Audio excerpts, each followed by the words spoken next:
Hey everybody, welcome back to another episode of Another Mother Brothers, KnotCast episode 2.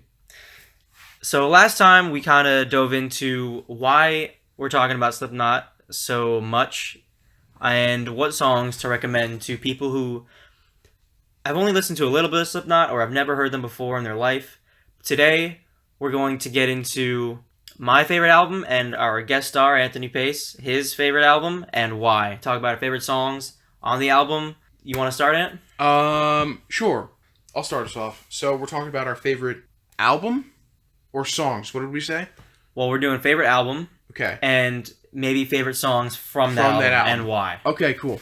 Yep. I'll kick us off right away. I have to say I love Slipknot, and I love how they change and evolve their sound with each album. But I gotta say, going back almost to their roots, Iowa is my favorite Slipknot album. Now, I'm a junkie for just heavy music. I love music that pumps me up and gets my adrenaline going and sounds really cool. You know what I mean? All in one nice happy package. And for me, the songs in Iowa do just that. They're really scary, almost, really heavy and dark. And I love that. Because just what fascinates me is the creepy, the disturbed, horror-esque things. You know what I mean? It just works perfectly for me. Correct me if I'm wrong. Totally. I mean, it was an opinion, obviously, but in my opinion, the creepiest song from that album, maybe from all their albums, is Skin Ticket. Oh, would you agree? Or okay. maybe Scissors is also pretty creepy. Well, Scissors... that's from their self-titled. My bad. That's not from Iowa. You're good. I would have... That's a hard one, because Iowa is a song in the album Iowa. Yes. Which is 15 minutes long. 15 minutes. And is paranoia-inducing. Yeah. It's a really creepy song. Skin Ticket is the same way. I feel like it's kind of like an abridged kind of version of Iowa. It kind of is. You can kind of think of it that way. I would have to say, which is creepier? I don't know. Okay. I haven't listened to...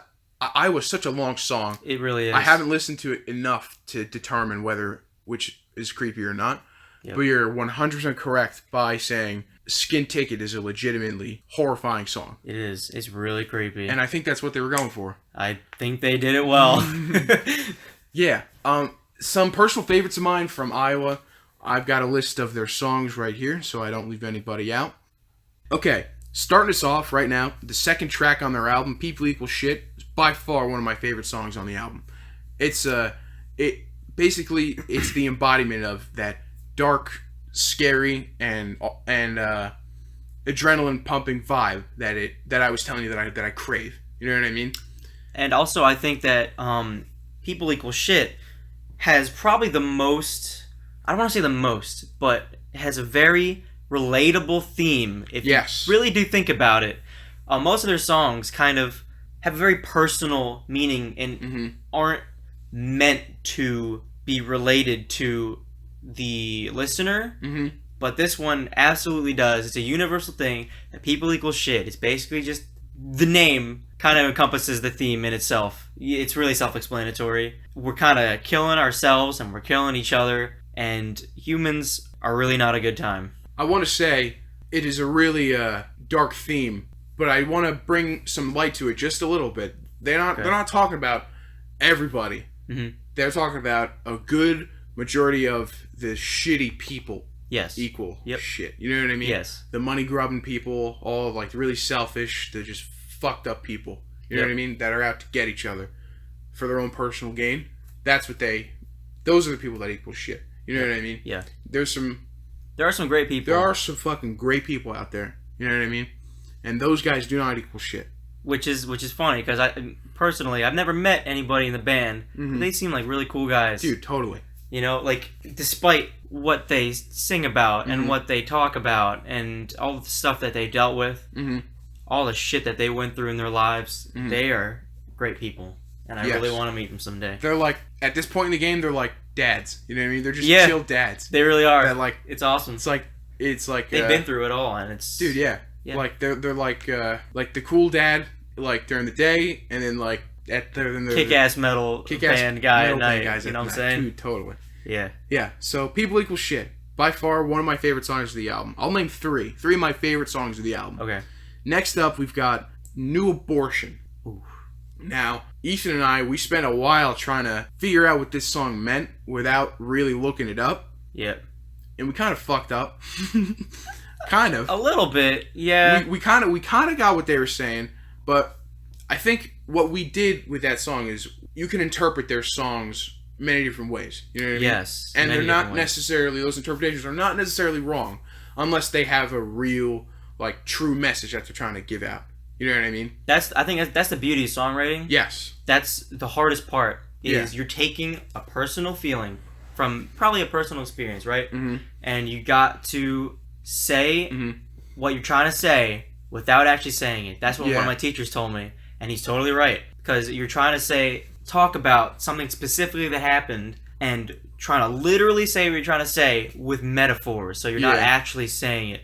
And the way they do it, a lot of artists do this as well. They say it in such a way that you can interpret it in your own way, but to them personally, it has a specific message and connotation. Mm-hmm. Yeah. I agree. 100%, bro. All right. Cool. New Abortion, another one of my favorite songs. Just really guttural verse and a semi-chilled out, I want to say, like, not 100%, not 50%. It's pretty heavy. It's pretty heavy, but like not as heavy as the verse. You know what I mean? Yeah. Okay. The message it gives out is a pretty cool one. It's just basically, correct me if I'm wrong, saying like, actually, I don't remember what that song's about. Do you remember what that song was about? Like the theme of that song? I think that song was, one of the messages in that song was them talking about, it was back when they first started, right? I think I remember. It was a lot like how they're different. Yeah. Yes. Like they were different, and that a lot, like there's that doubt. You know what I mean? There's that doubt. They were different, and then another big thing was that like everybody likes to jump on the bandwagon of popular music, and like no one wants to really go out and like, not necessarily metal, but like just find some like genre of music that's not pop culture that's still really, really, really good. You know what I mean? That's kind of what that song's like. I agree. Yeah. New Abortion, one of my favorite songs. The lyrics in that song are really graphic, which is also another reason why I like it too. They're great. When Anthony said that we've spent a lot of time listening to this song and like trying to figure out what it means, we literally looked up the lyrics and listened to this song like I don't know how many times and spent how long was it? Over an hour and a half. Over an hour and a half trying to analyze what he was trying to say because the lyrics, they're so cryptic. That's the best way you can put them. They're cryptic. And they're awesome. Yeah. They're awesome. That's really it. They're awesome. Yeah. That's a lot of how Slipknot songs are anyway. Yeah, exactly. That's why I love them. That's why you love them. Yep. Now, last but not least, another... And I don't like these three songs only from the album. I love the entirety of the album. Every single song I like a lot. Okay. Next up, I talked about People Equal Shit. Yep. I rocked out with New Abortion. Yep. And I think I have to go, a third personal favorite of mine is The Shape. The Shape, I knew it. The Shape. I love that song. Iowa, The Shape. The Shape. That song is like, the whole thing is a giant build-up. You know what I mean? It has an extremely intense... What is that when he's like, I don't want to do this anymore. That's a bridge. That is a bridge. That's the bridge, yeah. Right?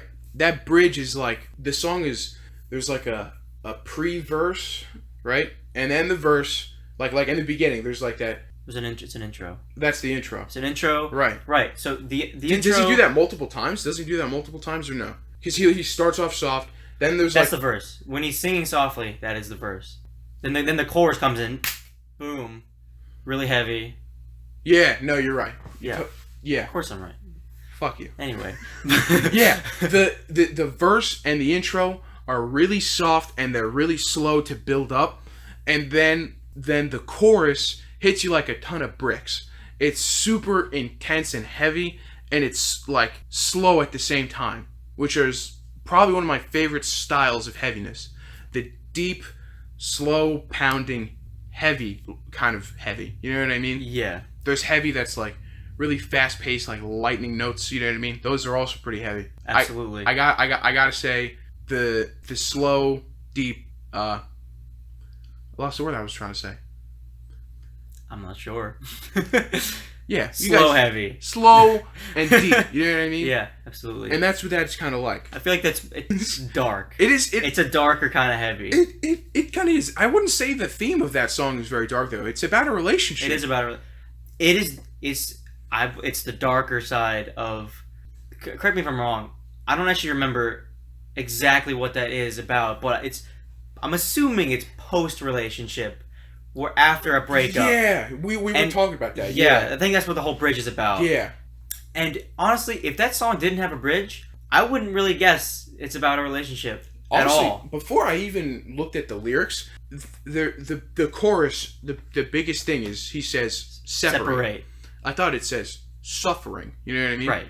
So that totally like changed my whole perspective on the song. Absolutely. Separate. So it's about like a doesn't necessarily have to be with a person, because with Kill Pop is about a relationship, right? But that's a metaphor for what they dealt with record in the music industry. In the music industry, the bad side of the music industry, how it's all about money and so not about making what you want to make and doing what you want to do. So that was a plot twist for me. So I'm not sure if this particular song is about a person-to-person relationship or an entity-to-person relationship, but a relationship, I think it is about. Yes, the bridge, I think, definitely gives that away. Yes. I'll put the link in the description below if you want to check out The Shape. But yeah, definitely check out those 3 songs. We got People Equal Shit, New Abortion, and The Shape. Yes, those from the Iowa album. By Slipknot.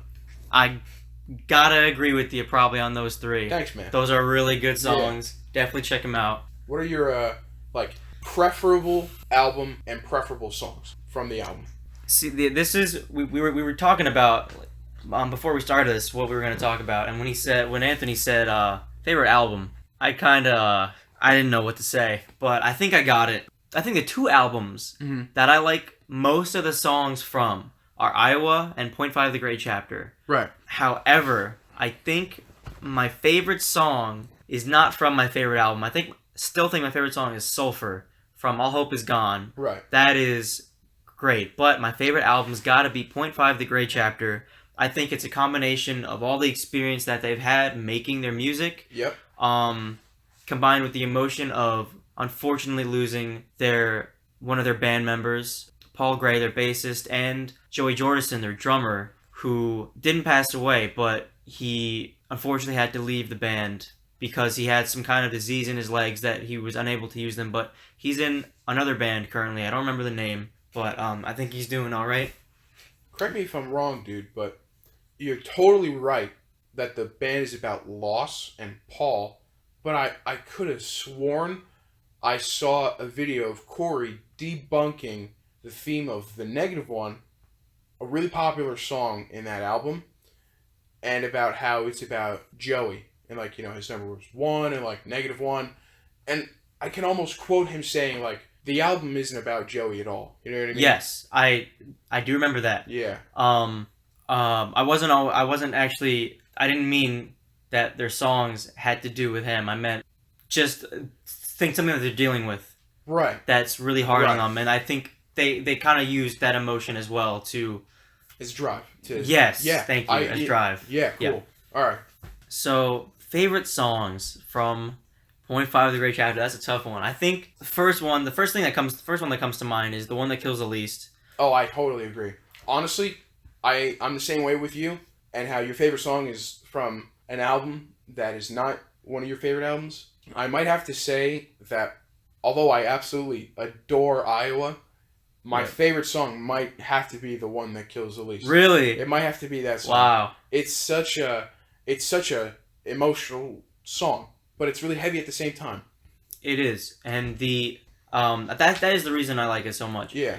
And like I said, it's the album is a combination of their experience making music. As is every band. Yeah. Every band, you get better over time. As you start to get criticism from people and you get different ideas and stuff that kind of fuel your music. But The One That Kills the Least, the the form of the song, which means basically the format, mm-hmm. on how it builds, like with textures and different layers of instruments and music.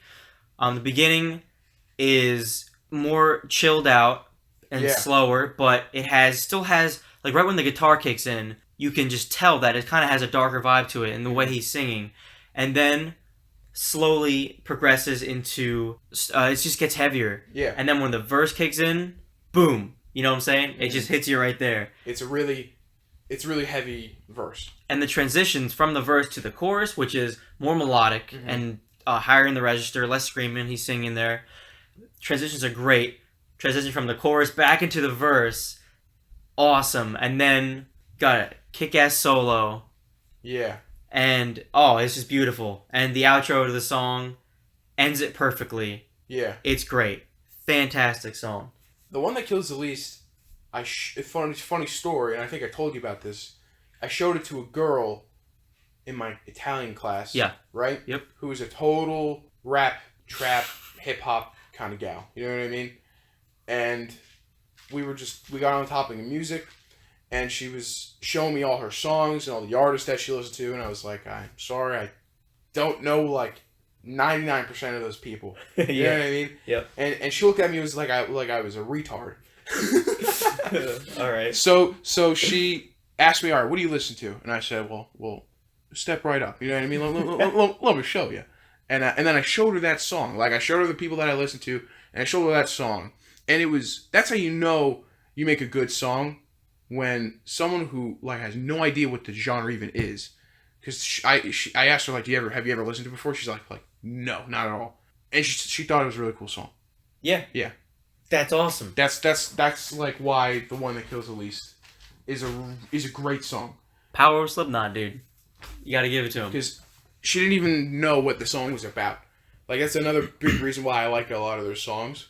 The message that they give off. She didn't even need that. You know what I mean? Well, like I said in the last episode, there's tons of people that don't listen to the lyrics. They just listen to the music, which used to be me.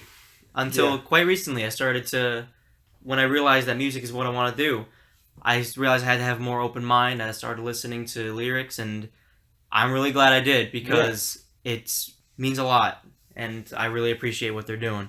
Moving on from the one that kills the least, I think I gotta go with The Burden. The Burden is definitely, totally. When I first heard that, I didn't even know how to feel. I was just like, wow, it's definitely a really dark song. Mm-hmm. Kind of even for them, it's not dark as in comparing to their first two albums. Mm-hmm. It's totally different. Yeah.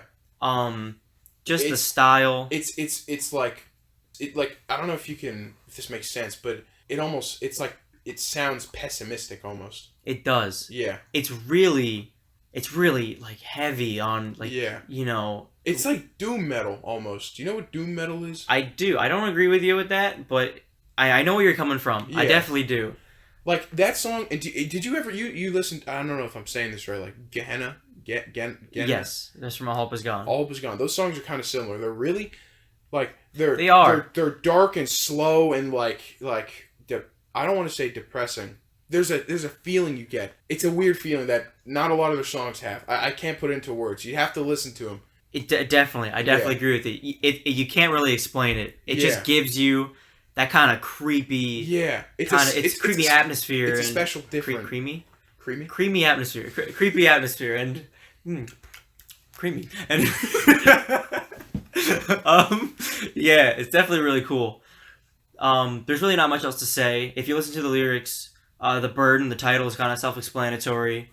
We believe that it's more of a the burden of his guilt. He feels Corey Taylor feels kind of guilty about the death of Paul Gray, that he wasn't able to stop it, which is in itself a really heavy topic, and you gotta feel for the guy and for all of them, you know. And it's the song's about how he's dealing with it and everything, and it's pretty crazy.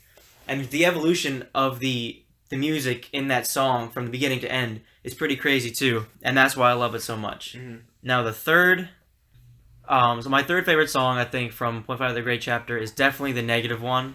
The vibe that it gives you is similar to The Burden, the vibe that you get from listening to The Burden, but it's faster paced. It's just different. It's one of those things that it's hard to explain. You kind of got to listen to it for yourself. Highly recommend it. And something that we noticed as well, listening to both those songs, there's a sound, like a sample of, how would you describe it? It's almost like a siren. It's like a high pitched siren.